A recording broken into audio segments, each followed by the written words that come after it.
Harmoniske bølger. Der er to former for bølgeudbredelse: transversal og longitudinal bølger. På dansk kaldes de tvær- og længdebølger. Et godt eksempel på tværbølge er lysbølge, mens på længdebølge er det lydbølge. Harmoniske bølger er bølger, som kan beskrives ved matematiske formler og grafer af samme form. Ligevægtsstilling er den bevægelsesretning, som bølgerne bevæger sig i.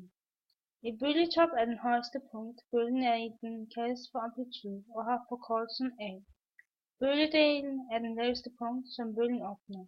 Afstanden mellem de to bølgetoppe eller dale kaldes for bølgelængde.